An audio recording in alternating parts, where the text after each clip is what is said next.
갑자기 왜 거기 앉아 계신 거예요? 제 자리를 차지하고 계세요 왜? 아니 본인이 힘들다고 하셔가지고 네, 저도 제가 지금 여기 왜 앉아 있는지 모르겠는데 네, 안녕하세요 비아메디아 구독자 여러분, 저는 여운송 고넬료라고 합니다. 지금 대학로교회에 섬기고 있고요, 학생의 교사로 활동하고 있습니다. 제가 학부에서 신학을 전공했다는 이유로 지금 이 자리에 불려 나와 있는데 오늘 첫 촬영인데 잘 부탁드리도록 하겠습니다. 감사합니다. 네, 그 제 빈자리를 이제 여운송 선생님이 대신 채워주시기로 했는데요. 제가 안녕하세요. 촬영을 하면서 진행을 하자니까 너무 힘들기도 하고, 아무래도 이제 신학을 전공하신 여운송 선생님께서 진행을 해주시는 게 더 좋겠다라는 생각이 들어서 아이고. 이제 MC가 바뀌게 되었습니다. 제가 뭐라고.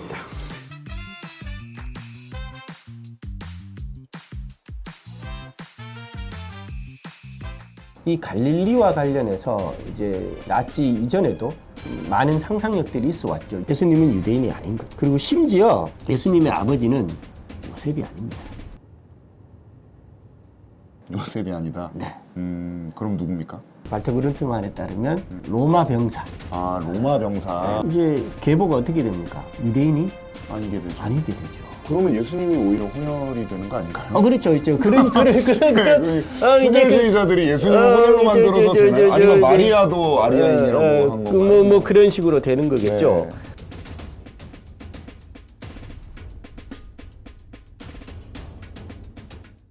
최근에 발간된 어떤 책에서는 히틀러가 기독교를 일종의 프로파간드?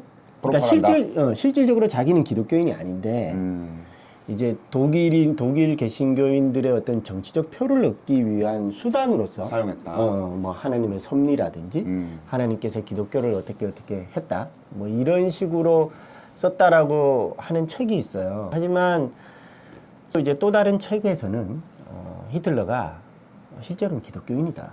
어떤 의미에서는 그는 진정으로 어떤 의미에서는 그리스도교, 잃어버린 그리스도교를 자기가 발견했다.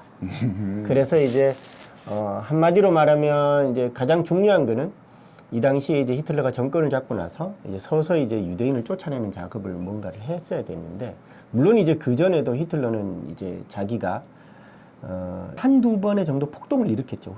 그러면서 이제 감옥에 갈 때 이렇게 얘기했습니다. 2000년 전에 한 남성이 감옥에 끌려갔듯이 나도 그런 거 비슷하게 이렇게 끌려간다. 사형 선고. 그렇죠. 자기를 예수와 동일시하는 거죠. 그래서 그 내용 중에 하나가 이제 성전 정화 작업, 예수님의 성전 정화 작업을 끌어들이면서 자기도 이제 유대인들을 예수님이 하신 것처럼 성전 정화 작업을 벌였던 것처럼 나도 유대인을 정화하려고 한다. 그런 식의 어떤 일념이 있었던 거죠. 그런 방식들이 어떤 면에서는 뭐 그건 프로파간다라고 할 수도 있지만, 그러나 우리가 또 다른 면에서는 히틀러는 진정으로 자기가 잃어버린 기독교, 혹은 정말 예수님이 중단했던 예수님이 성전 정화 작업을 벌이고 난 다음에 그 다음에 바로 어떻게 되십니까? 돌아가셨죠. 그렇죠. 십자가에 처형되시죠. 완수를 못 하셨다고 볼 수 있죠. 어떤 면에서는 예수님이 이루지 못한 걸 내가 그렇죠. 이루겠다. 내가 이루겠다. 어. 거기에 자기 파토스를 12년 동안, 그죠? 히틀러가 정권을 33년에 잡지 않습니까? 45년에 이제 자살로 생을 마감하는데, 이제 그 생애 내내 이제 히틀러는 이제 예수님의 어떤 그런 것들을 따라갔다고 봐야 되지 않을까라고 얘기하는 사람들도 있습니다.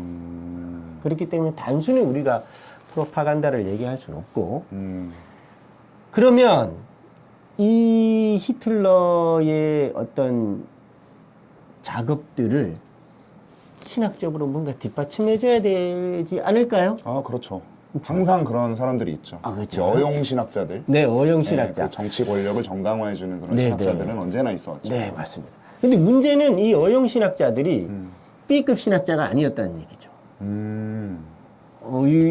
이런 면에서는 조금 충격적일 수 있는데, 예를 들면 뭐 학문적으로 B급 신학자나 이런 사람들이었다면 무시해버리면 되는데. 그죠, 무시하거나 그런 사람이기 때문에 어용될 수 있구나, 이렇게 할 수 있는데, 사실은 나치가 그렇게 호락호락하지 않다. 나이브하지 않다. 사실은 오늘 얘기하려는 사람들 가운데는 중요한 사람들이죠. 히틀. 기텔. 기텔이 누굽니까?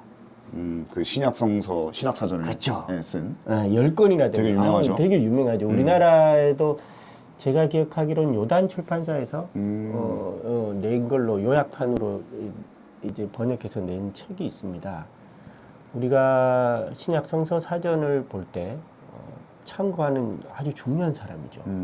10권의 책을 낸 사람인데 게라르트 기텔. 네.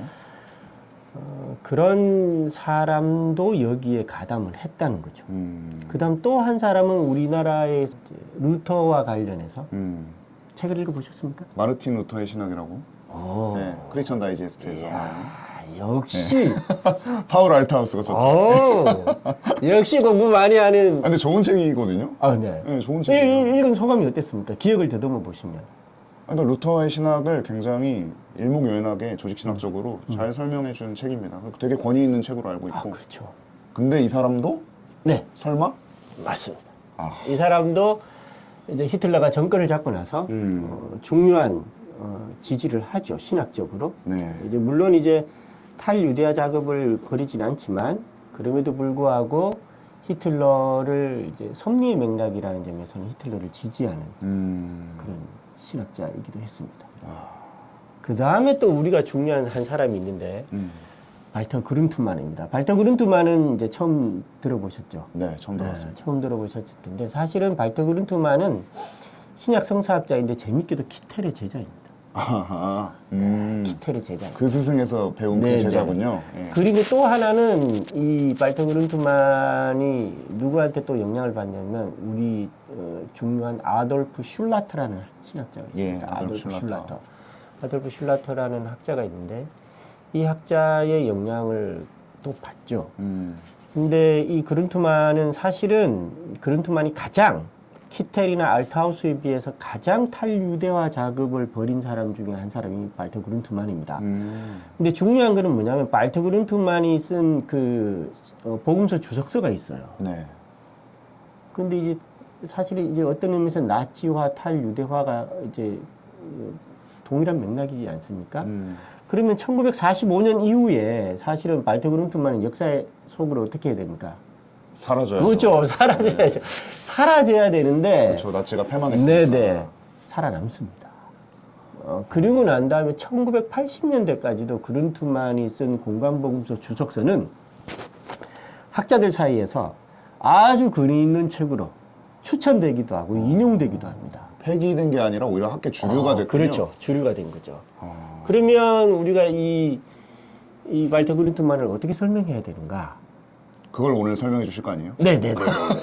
이게 참 네. 그래서 우리가 어떤 시대든 간에 신학이라는 것은 뭐 다 알다시피 어떤 면에서는 이제 정치와 혹은 사회와 문화와 맞물려서 신학이 때로는 변증을 하기도 하고 때로는 신학이 그것들을 어떤 면에서는 뭐 반성을 하기도 하고 비판하기도 하는데 오늘의 얘기는 반성이나 비판이 아니라 오히려 정당화하는 그렇죠. 정당화하는 그런 맥락의 얘기를 조금 네, 한번 이끌어가고자 합니다. 네. 그러니까 철학에서 그 A급 철학자로서 하이데거가 나치에 부역을 했다면 맞습니다. 오늘은 A급 신학자들이 어떻게 나치에 부역했는지를 그렇죠. 부제님께서 쉽게 네. 쉬울지는 모르겠다. 벌써 좀 어려운데. 그렇죠. 조금. 네, 처음 들어보는 신학자들만 많고. 그렇죠. 여러분들이 익숙하지 않으실 것 같은데. 그렇습니다. 이게 좀 어려울 것 같긴 합니다. 그래서 일단은 우리가 먼저 키텔부터 한번 얘기를 한번 해볼까요? 네. 키텔은 사실은 우리가 아까 말했다시피 신약 성서 사전을 네. 만든 사람이기도 하지만 사실은 키텔은 몇 가지 실수를 합니다. 실수라기보단 어떤 면에서는 나치 아리안화 작업에 있어서 중요한 하지만 터무니없는 어떤 그런 얘기들도 키텔이 마다하지 않았는데 이제 사실은 18세기 말부터 나치 시기까지 중요한 하나로 등장하는 게 뭐냐면 인종과학이죠. 예를 들면 이제 뭐 골상학이라든지 그렇죠. 우생학이라든지 골상학이나 우생학 개념이 등장을 하죠. 그래서 블루멘바하나 18세기 말에 블루멘바하나 이런 사람들로부터 시작되어서 이제 골상학이나 이제 우생학이 사실은 아리안화를 정당화하는 것으로 쓰이기도 하죠. 근데 이제 이 인종과학을 통해서 유대인을 저급한 인종으로, 그죠? 그렇게 설정을 하려고 합니다. 네. 그래서 이제 사실은 이제 키텔은 인종과학자 오이겐 피셔와 함께 고대 유대인들에 관한 물리적 증거를 찾으려 했습니다. 그래서 그래- 찾았나요? 찾았죠. 찾았어요. 그래서 키텔은 인근 도시, 이제 독일에서 가장 오래된 도시 트리어라고 있습니다. 예. 거기에서 점토가 발견됐는데 음. 이 점토를 빚은 인형을 이렇게 관심을 가졌죠. 네. 이게 위조품입니다. 오늘날에는. 그 유대인의 증거를 독일에서 찾으니까. 그렇죠. 위조품이라고 밝혀졌는데 사실은 키텔은 이 이제 인형의 얼굴들이 로마 제국 벤두리에 살던 순수한 아리안 게르만족이 유대인들의 공격적이며 불결한 성행위를 보고 분노를 표현한 얼굴이라고 얘기합니다. 그죠? 근데 그 점토 얼굴은 코가 컸어요. 근데 우리가 보통 유대인 하면 뭐라 그럽니까? 매부리코. 이 당시에 매부리코라고 얘기를 하죠. 예. 그런 이미지가 있죠. 네네, 예. 그런 이미지가 있기 때문에 그리고 이제 성적으로 좀 약간 어떤 의미에서는 물란한 그런 인형들의 새겨져 있습니다. 이걸 가져와서 이제 뭐 그렇게 설명을 하는 거죠. 위조해서 날조해서. 뭐 위조품이긴 한데 발굴을 한 거죠. 근데 그거를 이제 해석을 그렇게 한 그렇죠. 거예요? 해석을 이제 그렇게 이게 유대인 그거다. 그래서 이제 이렇게 억지로 뭐라 그럴까 만들어가는 거죠. 그러니까 어떤 면에서 보면 키텔이 어떤 유대인에 대한 일정 정도의 신학적 신념이 없었다면 그런 걸 할 수 있었겠습니까? 없었겠죠. 그쵸. 당연히 이제 자기 그림에 끼워 맞추는 거죠. 그렇죠. 껴 맞춘 증거들을. 거죠. 예. 사실은 키텔은 유대인 문제 연구라는 잡지를 통해서 여러 가지 유대인들에 대한 그 말을 많이 합니다. 말을 많이 하는데 이제 그 중에 하나가 뭐 우리가 잘 알다시피 유대인들의 윤리는 태화된 거고 부패한 거고 타락한 거기 때문에 그래서 어떤 의미에서는 예수님이 이 유대인들을 정화하기 위해서 오신 거 아니냐. 그래서 율법 때 은혜를 이제 상당히 많이 그렇게 대조해서 그런 식으로 이끌어가는 거죠. 그러니까 신학적으로 어떤 그런 신념들이 있었기 때문에 예. 그래서 어떤 면에서는 유대교는 구약 성서와 별로 관련이 없다. 유대교는. 왜냐하면 우리가 알다시피 그런 신념들이 있죠. 유대교는 사실은 그 바빌론 유수 이후에 생겨나는 거지 않습니까? 네. 고대 유대교라는 것이. 그렇죠. 그러면 이제 사실은 이제 19세기 초나 이제 중반쯤에는 대체적으로 그런 설명들이 생겨나기 시작을 합니다. 바빌론으로 끌려가서 그 이후에 생겨난 유대교는 우리가 아는 구약 성서의 순수한 그런 구약 성서의 얘기들을 담지 않았다. 대체적으로 바빌론 유수 이후에 생겨난 뭐라 그럴까 그 바빌론의 영향력을 많이 받은 거기 때문에 그래서 어떤 면에서 유대교는 타락한 종교다. 이런 식으로 설명하는 개념들이 들어오죠. 이런 개념들에 있어서 이제 키텔은 아마도 영향을 많이 받지 않았을까 싶습니다. 그렇기 때문에 이제 그런 얘기들을 이제 끌어간 거고, 그 다음에 또 하나는 뭐 우리가 잘 알지 않습니까? 시온 장로 의정서 이게 뭡니까?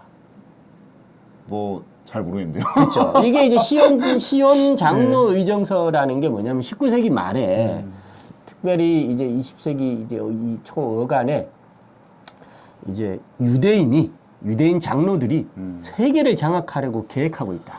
아, 그런 음모론. 네, 그죠. 로스차일드 뭐 예. 돈이 많은 유대인, 이 돈하고 항상 유대인이 연결되지 그렇죠, 않습니까? 그렇죠. 예. 그래서 이제 뭐 이렇게 얘기를 해요. 이제 유대인들이 세계를 장악하려고 계획하고 있다는 주장이 시온 장로 의전서인데 재밌게도 키텔은 구약성서 에스더에서 이것을 가져옵니다. 에스더요? 네. 에스더에서 그걸 가져와가지고 암시되어 있다. 에스더는 자신과 자기 민족을 위해 이방인 왕과 결혼을 준비했는데 키텔은 그런 행동이 어느 시대나 어느 곳에서나 모든 유대인의 전형적 행동이라고 주장했다. 이거 터무니없는 얘기죠. 엄청난 일반화에 아, 그렇죠. 에스더가 자기 민족을 위해서 이렇게 희생한 거를 가지고 그건 유대인들의 그냥 종특이다 이렇게 그렇죠. 종특이다 이렇게 해버린 얘기하는 거네요. 거죠. 그러니까 이제 이런 걸 시온 장로 의정서와 구약 성서를 엮어서 교묘하게. 아까 우리가 그 인형 얼굴도 그렇게 교묘하게 키텔이 네. 꾸며나가지 않습니까? 이런 식으로 하면 누구나 다 나쁜 놈으로 만들 수 있는 아, 거예요. 그렇죠. 사실. 그렇죠. 그런데 이게 사실은 키텔이 우리가 아까 말했다시피 음. 신약 성서 사전을 10권이나 되는 걸 만든 네. 네, B급 학자가 아니죠. A급 학자. A급 학자입니다. 그러니까 학문이 어떤 식으로 어떤 특정한 신념을 얻게 되면 이제 어떤 식으로 전개될지 보여주는 얘기 중에 하나겠죠. 근데 키텔은 사실은 유대인과 관련해서 중요한 얘기를 또 하나 얘기를 하게 되는데 그는 유대인과 이제 나치가 유대인 정책을 쓸 때 보통 이제 하나는 동화의 방식을 쓰기도 하죠. 네네네. 그러나 또 하나의 방식은 뭡니까? 홀로코스트처럼 배제하고 그쵸. 아예 절멸을 네, 해버리는. 그쵸. 근절해야 된다라고 얘기하죠. 음. 물론 이제 키텔은 근절의 방식은 선호하지 않습니다. 이제 근절이라는 것이 독일 사회에서 별로 효과가 없었다. 아, 아무리 죽여도 그렇죠. 바퀴벌레처럼 계속 얘네가 기어 나온다. 기어 나올 거다. 그러니까 근절은 별로 효과가 없는 방식이기 때문에 이것은 자기가 선호하지 않는 거죠. 그러면 동화의 방식을 선택하나요? 그렇죠. 동화의 방식을 선택하는데도 이것도 별로 효과가 없는데 사실은 동화는 유대인을 독일 쪽으로 동화시키려고 하는 것은 아무 소용이 없다. 왜냐? 순혈이 아니라서? 그렇죠. 오히려 태화와 타란만을 불러일으킨다. 인종적으로 섞일 수 있다. 아. 그렇기 때문에 동화 정책을 쓰는 건 위험하다. 둘 다 아니면 그러면 어떤? 그렇죠. 어떤 의미에서는 키텔은 배제와 근절 사이에 왔다 갔다 한 거지 않을까? 그런 생각은 해보기도 합니다. 그럼 죽이는 것도 아니고 그렇죠. 동화되는 것도 아니면 뭐 내쫓는다거나. 그렇죠. 내쫓는 방식일 수도 있지만 네. 어떤 의미에서는 내쫓는 방식도 사실은 나치가 이주 정책과 관련해서 내쫓는 방식이 있을 수 있겠죠. 처음에는 나치가 어디로 이주를 시키려고 했습니까? 뭐 제가 알기로는 마다가스카르 쪽으로 그렇죠. 가려고 했는데 여러 가지 이제 그렇죠. 제약사항이 많고 그렇죠. 생각보다 돈도 너무 많이 들고. 이게 너무 많이 들지 않습니까? 그러니까 이제 나치가 궁극적으로는 그걸 폐기하죠. 폐기하면서 이제 이 최종 해결책으로 네네네. 이제 네네. 가스실을 설립해서 이제 하는 건데 키텔이 거기에 동조했다고는 할 수는 없습니다. 물론. 하지만 그렇지만 키텔이 행한 여러 가지 방식들 중에는 키텔은 제 생각엔 근절과 내쫓음 그 사이에 키텔이 아마 존재하지 않았을까 싶습니다. 근절과 동화 사이에. 네. 그렇기 때문에 신학적으로도 중요한 게 뭐냐면 왜냐하면 유대인은 뭐라 그럴까 하나님 예수님을 죽였기 때문에 거기와 관련해서 유대인은 어떤 표식이 돼야 되는 거죠. 형벌을 받고 있다. 네. 그렇기 때문에 유대인은 죽이면 안 돼. 하나님의 어떤 섭리의 도구로서 그들은 남아 있어야 되는 거죠. 아. 그렇기 때문에 그들이 벌을 받고 있다. 예수님을 죽였기 때문에. 벌을 자기네들이 주고 있는 거잖아요. 벌을 받은 민족이야. 벌을 받은 민족이라는 것을 만천하에 공표해야 되는 어떤 의미에서는 그런 어떤 신학적 의미가 남아 있는 거죠. 이런 것들이 사실은 따져보면 어떤 신학적 의미들은 2000년 내내 그렇게 유대인을 향해서 낙인을 찍어 왔던 거죠. 그러니까 그런 의미들을 아마 키텔이 받고 있었기 때문에 어떤 의미에서는 근절은 신학적으로는 안 되는 거고 이제 내쫓아야 되는데 이것도 불가하는 거죠. 그러면 이제 독일 안에 남아 있으면 어떤 의미로 남아 있었겠어요? 형벌의 방식으로. 네. 그래서 낙인 찍는 방식으로. 그래서 배제는 적극적으로 인종 간의 섞임이 있기 때문에 배제는 해야 되지만 그러나 근절은 안 되는 참 유대인들이 힘든 민족인 거죠. 이 시기는. 그러니까 어떻게 보면은 독일인들과 유대인들의 어떤 그런 관계가 어떻게 보면 그리스도교와 유대교의 관계와도 그쵸. 굉장히 그쵸. 많이 그쵸. 비슷하네요. 그렇죠. 그래서 지난번에 제가 그 나치의 법령들이 사실은 기독교인들의 고대법 규정들 네. 이런 것들하고 상당히 많이 겹칩니다. 그렇기 때문에 이제 키텔의 방식들이 사람들이 이제 키텔이 이런 얘기를 해도 이상하다고 여겼을지는 않을 것 같죠. 이 시기에. 아, 이 시기에는 네. 이 키텔의 말이 되게 타당하게 들렸을 그렇죠. 것이다. 타당하게 들렸을 수도 있다. 지금 우리가 보면 엉뚱한 얘기이지만 그렇죠. 사실은 이제 키텔의 제자인 발터 그룬트만 네. 이라는 사람도 이런 약간의 이상한 방식으로 그러니까 이제 쓰죠. 이제 역사 비평학의 오용 혹은 오남용의 가장 적극적인 사례가 그룬트만이다. 네네, 발터 그룬트만이죠. 발터 그룬트만에게서 예수님은 당연히 누구였겠습니까? 유대인이라고는 안 했을 것 그렇죠. 같은데요. 예. 발터 그룬트만에게는 예수님이 유대인이 아닙니다. 우리가 생각해 보면 오늘날에는 예수님이 누구입니까? 당연히 유대인이시죠. 네, 유대인이죠. 하지만 발터 그룬트만에 따르면 예수님은 유대인이 아니고 또 그놈의 아리아인입니다. 그렇죠. 왜냐하면 우리가 예수님이 어디서 활동하셨죠? 갈릴리? 그쵸? 나자렛? 갈릴리 네. 지역이죠. 네. 갈릴리 지역입니다. 근데 이제 중요하게는 이 시기에 이제 갈릴리가 이제 유대교하고 북쪽 지역에 있지 않습니까? 반대 유대 그렇죠, 지역하고 그렇죠. 유대 예, 지역하고 예. 북쪽 지역에 있는데 사실은 갈릴리가 유대 지역으로 통합된 지가 얼마 안 됩니다. 이제 뭐 예수님 태어나시기 전에 얼마 한 100여 년 전에 이제 100여 년 그 어간인가 제가 지금 생각이 잘 안 나는데 네. 어쨌든 올해 이제 유대 지역과 통합된 지가 얼마 되지 않아요. 사실은 그렇게 길게 오래 가지 않아요. 그렇기 네. 때문에 이제 당연히 갈릴리는 유대교와 유대 지역과 정서적으로 어떻겠습니까? 아주 가깝진 않겠죠. 그렇죠. 가깝지는 예. 않았다고 볼 수 있겠죠. 이제 그런 것들을 학자들이 이제 이용을 하기 시작을 합니다. 그래서 갈릴리가 이제 아시리아 학자인 하프트 같은 사람들은 이 시기에 갈릴리는 대체로 이제 아리아인들이 차지하고 있었다는 거예요. 그 이전부터. 그러니까 아시리아를 연구한 학자에 그렇죠. 따르면 학자에 따르면 아시리아 학자라고 하시길래 아시리아 학자는 언제적 사람 그렇죠. 아시리아를 연구한 학자에 따르면 네. 폴 하프트라는 사람, 파울 하프트라는 사람에 따르면 이제 갈릴리가 이제 아리아인들이 대거 이제 점령하고 있었던 지역인 거죠.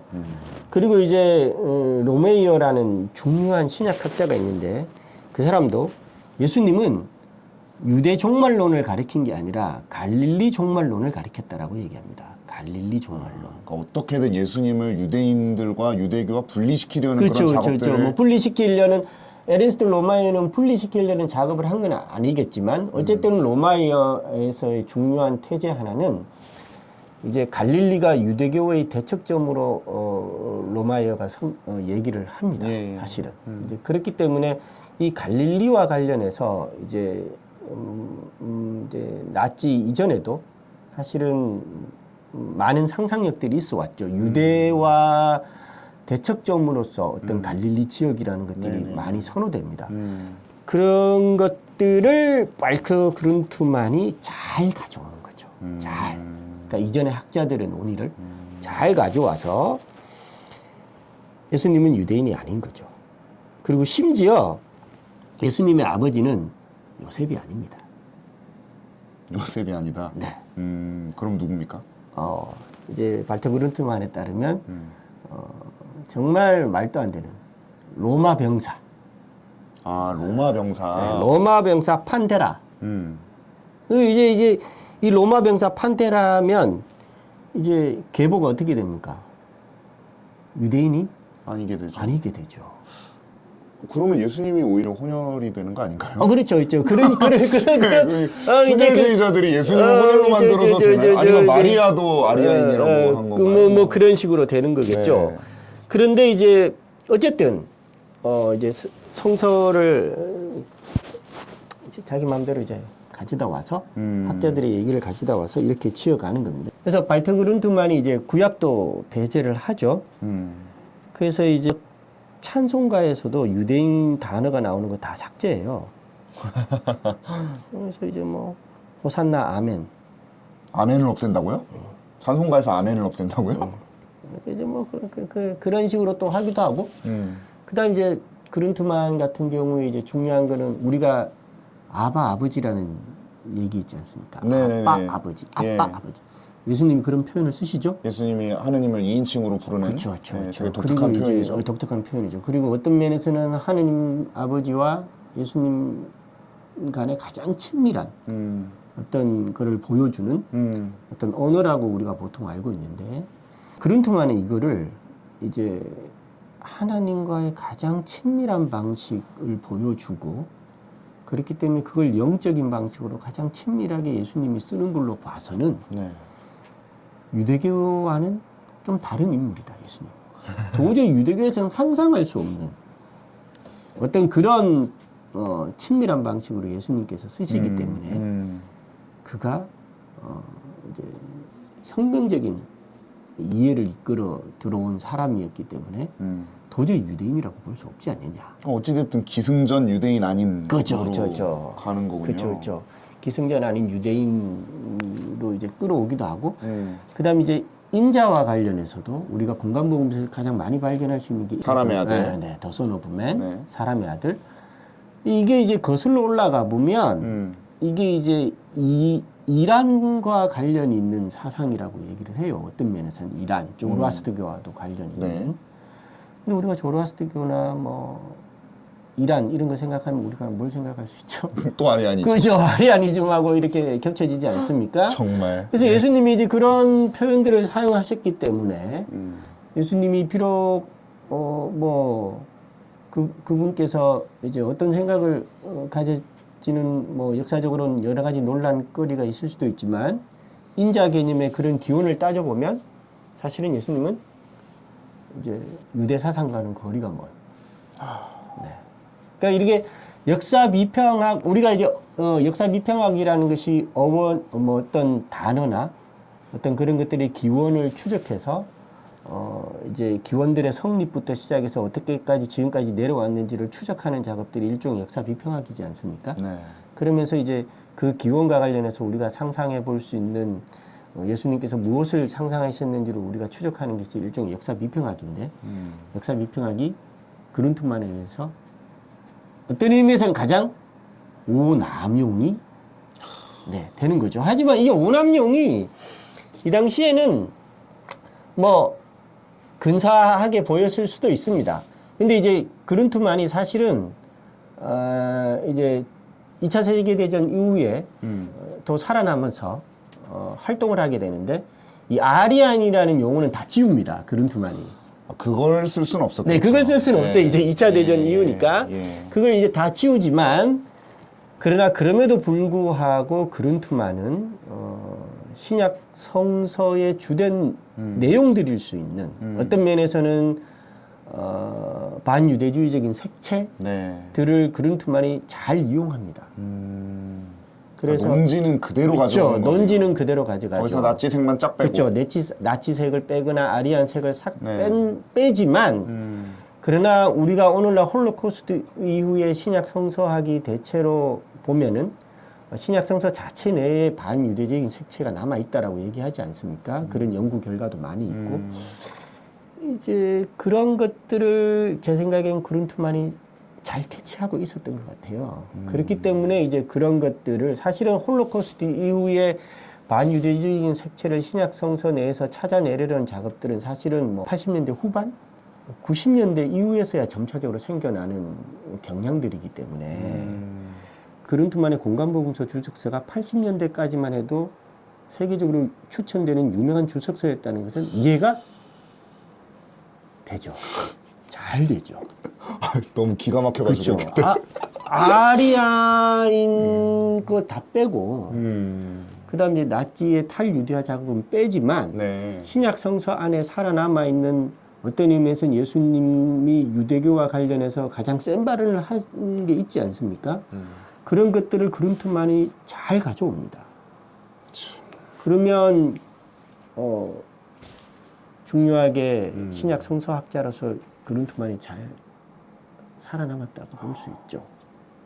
그것이 이제 우리가 역사적 예수 연구가 이제 80년대 중반쯤 되면 이제 제3의 탐구가 태어나지 않습니까? 네. 그때부터는 뭐가 생겨납니까? 이제 예수님을 다시 유대인으로 자리 잡아가죠. 네. 근데 이제 그룬트만이 이제 80년대까지 이제 추천되는 거였다면 딱 시기가 어떤 의미에서는 맞아 들어가죠. 그 이후에는 이제 그룬트만에 대한 학자들이 그룬트만이 어떻게 이제 그렇게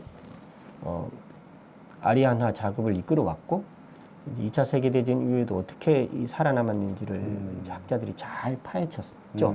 대표적으로 이제 수잔나 헤셀 같은 경우에 아브람 요슈아 헤셀의 딸입니다. 이게 수잔나 헤셀 같은 경우에 아리안 지저스라는 책을 내죠. 네. 거기에서 보면 잘 밝혀놨습니다. 어떻게 그 예수님을 아리안화 시켰는지 그동안의 그쵸. 신약 그 학계의 경향들이 네. 그것들을 파헤쳐서 네. 그것이 근거가 없다라는 거를 네, 밝혀낸 네. 책이 그 책이군요. 그런 거죠. 그룬트만에 대해서 네. 잘 밝혀낸 책이기도 합니다.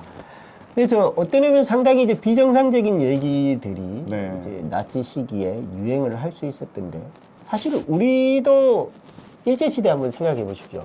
그 시대를 안 살아봐가지고. 안 살아봐서 모르시죠. 그렇죠. 저도 안 살았습니다. 저도 뭐 안 살았는데 네. 근데 사실은 뭐 우리가 일제 시대 때도 생각해 보면 지난번에도 설명한 바 있지만 일제 시대 때도 한국 기독교에서 구약 성서를 배제하려고 했죠. 왜냐하면 구약 성서가 일제 시대 때는 이게 이제 민족 운동하고 연관될 수 있었던 거예요. 네. 예를 들면 아까 우리가 에스더 그죠? 이스라엘 자기 민족을 살리기 위해서 어떻게 그죠? 그거를 자기 에스더가 어떻게 그렇죠. 행동했는지 나오잖아요. 선택받은 민족으로서 어떤 이스라엘의 자긍심 이런 그렇죠, 게 자긍심. 조선인들의 자긍심과 연결될 수 연결될 있으니까 구약을 없애라. 네, 구약을 없애라. 물론 이제 일제는 이제 독일은 이제 아리안화 작업을 위해서 구약 성서를 없애려고 했다면, 네. 그죠? 이제 일제는 이런 방식으로 구약이 혹시라도 그렇죠, 껄끄러운 네, 거죠. 운동의 그래서 단초가 될까봐. 네, 그래서 궁성 요배도 하시고 하셨던 우리 한국 기독교에서 이제 구약 성서도 없애시고 사실은 오늘날에 보면 이제 일제 시대 것들을 이제 돌아보면 참 괴기하죠. 괴기하죠.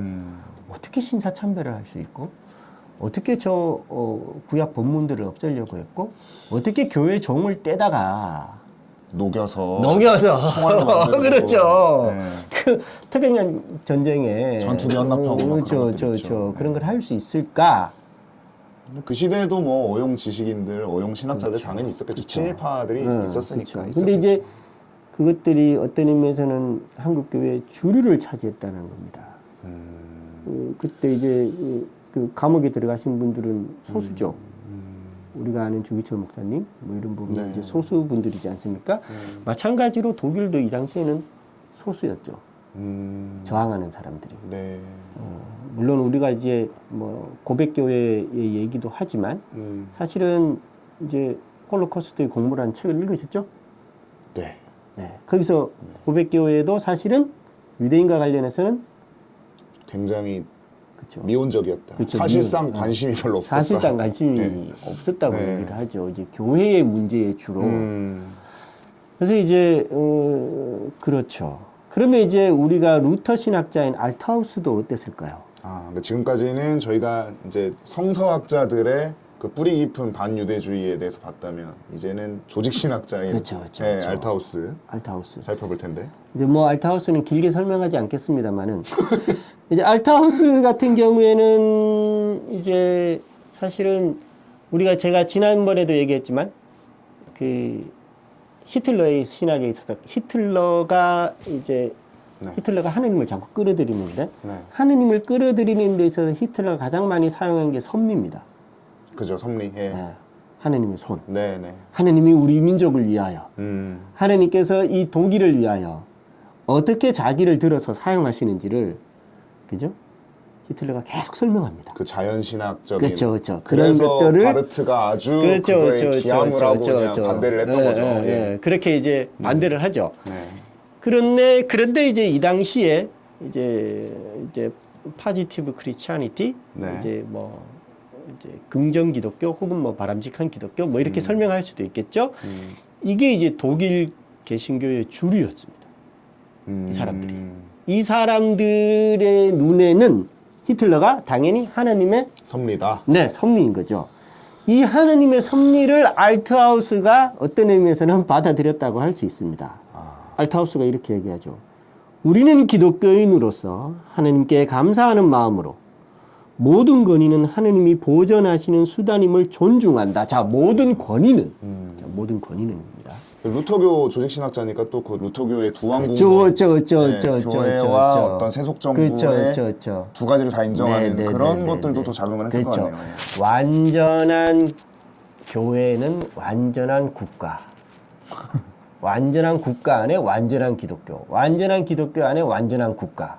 그래서 여기 보니까 모든 권위는 하느님이 보존하시는 수단임을 존중한다. 네.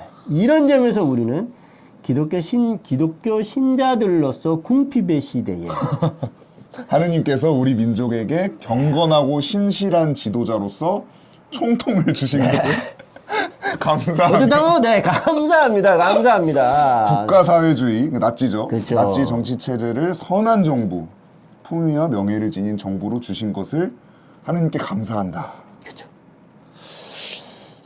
이게 뭡니까? 방금 이제 얘기한 것처럼 히틀러에 대한 구체적 열광주의와 국가 권위에 대한 전통적 두왕국설, 네네네. 전통적 루터교의 믿음과 존중에 대한 강조를. 그러니까 어떤 의미에서 알트하우스는 루터 신학자로서 그죠? 전통적인 이해를 아주 잘 끌어오면서 히틀러를 정당화해 주는 거죠. 물론 이렇게 안 한 루터교 신학자도 많습니다. 예. 그렇게 그렇죠. 다 전체를 이렇게 하면 안 돼요. 예. 전체를 하면 안 됩니다. 루터교 신학자가 전체 다 그랬다는 건 아니죠. 당연히 아니죠. 이 시대 때 저항한 사람들도 있었고 루터교 내에서도 사실은 불트만이나 유명한 성사학자인 불트만이나 칼바르트나 이런 사람들은 적극적으로 전통적인 이해와 신앙을 가지고 있었지만 알트하우스는 하고는 다릅니다. 바르트는 일단 개혁파고요. 그렇죠. 이제 뭐 에벨링이라든가. 그렇죠. 에벨링이나 불트만은 보네퍼 같은. 그렇죠. 예. 그리고 불트만은 루터교. 불트만은 루터교 같습니다. 예. 근데 이제 그런 사람들은 당연히 이런 총통을 지지한다는 얘기는 절대로 하지 않았죠. 않았습니다. 그래서 우리가 루터교 전체가 그랬다라고 얘기하면 안 되죠. 안 되죠. 네. 근데 이제 중요한 것은 알트하우스가 상당히 루터와 관련해서 전통적 권위 있는 맞아요, 학자였습니다. 맞아요. 예. 그런 학자가 이제 이런 전통적인 신앙적 이해를 가지고 와서 이렇게 했다라는 건 어떤 의미에서는 안타깝네요. 안타깝다고 할 수 있죠. 그래서 이제 알트하우스는 바르멘 선언을 당연히 받아들일 수가 없죠. 받아들이지 않았나요? 받아들일 수 없었습니다. 그보다는 훨씬 더 폭넓고 보다 일반적인 기독교 믿음, 하나님의 손, 섭리겠죠. 자연신학적. 이런 것들을 주장하면서 이제 알트하우스가 이제 독일의 재탄생, 히틀러 치하에서의 독일의 재탄생을 어떤 의미에서는 축하해줬다라고 말할 수 있습니다. 그러게요.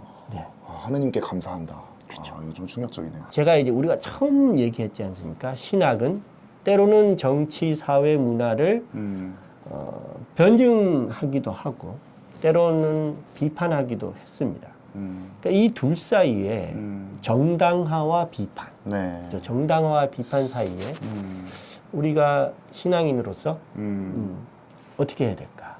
그죠? 신학은 교회를 위한 봉사이지 않습니까? 때로는 교회가 잘못 나가고 있으면 신학은 어떻게 해야 됩니까? 비판도 해야죠. 그렇죠. 교회를 비판하고 교회가 자정할 수 있게 자정할 수 있도록 네. 신학이 예언자 역할을 해야 합니다. 그러니까 오늘 저희가 살펴본 이 신학자들이 그런 교훈을 좀 주는 것 같아요. 그 신학이라고 하는 것 혹은 신앙과 학문이 어떤 특정한 이데올로기를 위해서 복무할 때 어떤 폐해를 낳을 수 있는가. 그렇죠, 네, 그렇죠, 그런 그렇죠. 부분이 오늘날 우리에게도 좀 교훈을 주는 부분이 있는 것 교훈을 같습니다. 상당히 주죠. 그러니까 소위 뭐 히틀러의 신학자라고 얘기하면 너무 심한 얘기일 수도 있겠지만 어떤 의미에서는 신학이 학문이 방금 말하신 것처럼 자기 위치를 찾지 못하고 우리가 학문을 함에 있어서 이제 어떤 분은 신학은 학문이 아니다라고 얘기는 하시는 분도 계시긴 하지만 신학은 학문이죠. 정통적으로. 그래서 교부 시대 때부터 철학적인 걸 동원해서 변증하려 했고 네. 학문적인 거를 이제 확립시키려고 해왔죠. 그래서 학문이 어떤 의미에서는 시대와 거리를 두고 신학이 시대와 거리를 두고 교회가 제 길을 가지 못하면 제대로 갈 수 있는 길을 열어야 되는데 히틀러 시대나 한국의 일제 시대나 혹은 뭐 최근까지도 정치와 신학이 혹은 정치와 신앙이 뒤섞여 버리면 신자들에게 제대로 된 길을 제시할 수 없는 상황이 생기겠죠. 그래서 신앙인의 눈으로 우리가 어떻게 하느님을 하느님답게 네. 그리스도를 그리스도답게 그죠? 그렇게 할 수 있을지에 대해서 우리가 고민을 하고 그러한 것들을 반성하는 차원에서 뭐 기대, 그룬트만, 알트하우스 네. 이런 사람들을 좀 살펴볼 필요가 있지 않을까 네. 싶기도 합니다. 물론 뭐 그렇다고 그리스도인이라고 해서 정치 참여하면 안 된다. 뭐 정치에 관심 뭐 꺼라 이런 얘기 그런 건 아니죠. 아니시고. 그런 건 아니죠. 네. 그런 건 아닙니다. 네. 누구나 뭐 그런 의사를 밝힐 수는 있지만 그렇죠. 그런 의사들이 사실 이제 시대와 거리를 두면서 하나님이 보시기엔 어떨까? 즉 그리스도인이라면 네. 하나님이 보시기에 지금 이 상황을 어떻게 말씀하실까에 대해서 우리가 조금 더 민감하고 그렇죠. 그죠? 조금 더 생각을 해서 네. 우리가 무언가를 해야 되지 않을까? 그러니까 좋은 그리스도인은 좋은 시민이기도 하지만 좋은 시민 그 이상이기 때문에 그렇죠, 그렇죠. 예, 우리는 다른 차원을 또 그렇죠, 생각을 해야 그렇죠, 되니까 그렇죠, 예. 그렇죠. 하나님이 우리는 범신론을 믿는 거 아니지 않습니까? 당연히 아니죠. 우리는 범신론이라면 이 세계하고 너무나 밀착되어 버리잖아요. 하지만 하나님은 이 세상 안에 계시지만 또한 이 세상을 어떻게 하십니까? 초월하시는 분이시죠. 이제 그런 관점 안에 있지만 초월하는 그런 관점들을 신앙인이나 혹은 신학자가 가지지 않을 때, 성사적 관점이네요. 그렇죠. 네. 가지지 않을 때 어떻게 되는가, 그죠?에 대해서 우리가 좀 생각해야 될 필요가 있을 것 같습니다. 언제나 양극단을 피하고 채널 이름처럼 비아 메디아 메디아 하는 게 또 중요하지 않나 하는 생각을 해봅니다. 네. 오늘 저랑 처음으로 호흡을 맞춰 보셨는데 네. 어떠셨나요? 아니, 제가 이 질문을 들어야 되는 게 아닌가 사실. 네. 저는 괜찮았습니다. 네. 저는 뭐 저번에 우리 영상 강사님도 참 좋았지만 네네네. 우리 또 이렇게 신학을 전공하신 분이 네. 옆에서 같이 이렇게 티키타카 해주시니까 제가 약간 조금 더 긴장되고 긴장이라뇨? 네네네. 이게 긴장은 제가 했죠. 말을 아무 때나 하면 안 되겠구나 그런 생각이 들었습니다. 촬영하느라 너무 편했습니다. 그렇군요. 네, 저는 뭐 첫 촬영이었는데 너무 좀 떨리기도 하고 사실 카메라를 잘 못 쳐다봤어요. 계속 이제 부재님만 쳐다봤는데 다음번에는 조금 더 편한 모습으로 구독자 여러분들 찾아뵙도록 하겠습니다. 그러면 다음 시간에 네, 다음 시간에는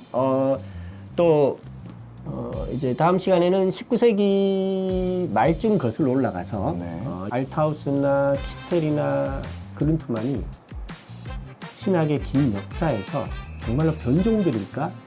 어떤 의미에서는 변종이 아닐 수 있다. 네. 아까 말한 것처럼 브링크만이 기존의 논의를 잘 갖다 씁니다. 뭔가 다시 시작되는 분위기인데 끝내려고 했는데. 어떤 예. 그런 점에서 이제 뭐 네. 다음 시간에는 그런 것들을 조금 더 소개하는 네네네. 그런 시간을 갖고자. 그러니까 어떻게 해서 여기까지 오게 됐는가를 그렇죠, 살펴보는 거죠 한마디로. 네네네. 네, 그런 것들을 알겠습니다. 조금 더 하는 시간을 갖도록. 네, 그러면 저희는 다음 시간에 찾아뵙도록 하겠습니다. 감사합니다. 감사합니다.